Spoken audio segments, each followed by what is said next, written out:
Production plan is pretty extensive. Today we're working at Skywalker Sound in Marin County. We're working with the San Francisco-based musicians from the San Francisco Symphony, the San Francisco Opera, who are phenomenal. We're really fortunate to be working with legendary engineer Leslie Ann Jones. Tim Davies has orchestrated everything, and he's conducting from the podium. That's pretty sweet. He really knows the music, and he really puts his all into interpreting what the composers are after. Really pointed, and give me that nice pop on the end of each group. Here it is.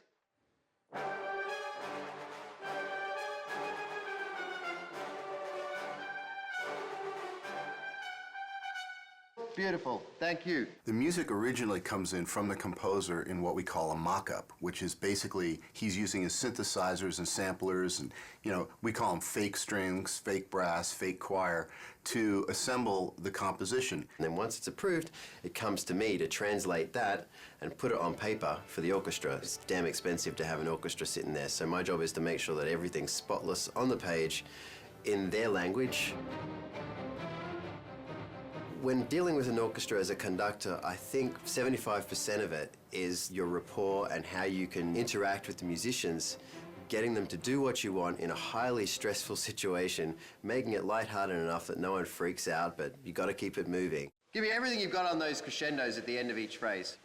Here it is. They're a pack, and they need a leader, and they're all brilliant musicians, but there's something about when you put an orchestra together, they need that focal point, that one person that they follow. These are pretty nasty swells where you got the flutters and everything. Feel free, if it's going to be smoother, to hit the note and then start the flutter later. Okay, here we go.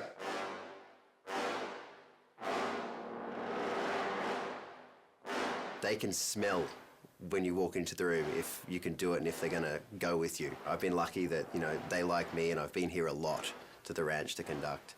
And, it works really well, and they're a great orchestra.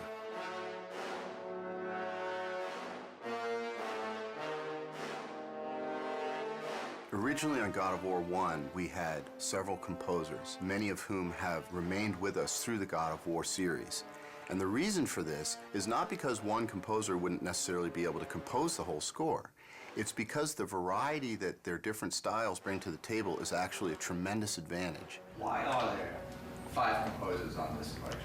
Well, that's a question for somebody else who did the hiring, because I'm sure that any one of us would be quite happy to bump the other ones off and do it all by ourselves. And a different alternate to that answer is the reason being is because each one of us actually have a very strong voice in how we write and approach music. But generally speaking, we don't clash in styles, and therefore what ends up happening is a happy salad of the different styles that we all bring to the game, but essentially we actually work very well together as a team. Sitting with Stig and sitting with the whole Sony crew who have they have this thing in their minds called God of War. It's an entire world. It goes beyond just characters. It's a whole, they know how they want everybody, they want the players to feel. I think what ties my music and your music and everybody else's music in is the fact that the great people at Sony, from Stig and down, is they know when it's wrong and they know when it's right. And even though we haven't heard each other's music, it ties together amazingly just because it's run through this filter, and the filter is God of War. Right. One of the great things about scoring for video games as opposed to film is that there's a tremendous amount of freedom. I'm not constrained whatsoever by any convention at all, because I think a video game is not a film. And since we're not restrained by anything that's happening at any particular point in time, it's quite a free world to actually envision what you want to write and see it through to the end. The music actually is not only on a par with film, but in some ways surpasses most films. There's almost a requirement, certainly an expectation, that there be experimentation and innovation in video games, that the music is somehow striving to do something new and something really fresh and powerful, which isn't always the case in film. When it comes to raw power, I mean, this actually goes to another level than most films. Oh, yeah. Yeah, we have to write music that must exist and take care of the atmosphere that you're in and add to the intensity of the battles that you're in. It's kind of carte blanche. We get to write these amazing sounding scores and have it backed by 40-plus piece String section, 20+ piece. Brass sections, the sky's the limit. We use a oversized brass section, so it's double the size of a normal standard orchestral brass section, just to give us this massive power and this huge low end. Guys that play low instruments, all they want to do is play low, and so we give them that opportunity.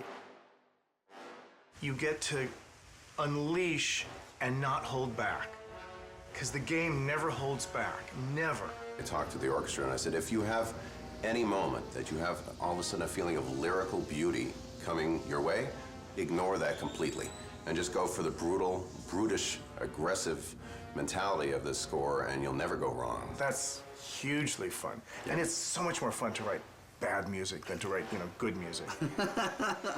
This is one of those games that actually lets you go all the way to the end of how big could it be, how nasty could it be. And it's great to do that. Of course, at the end of it, you just want to do a romantic comedy with some clarinets and...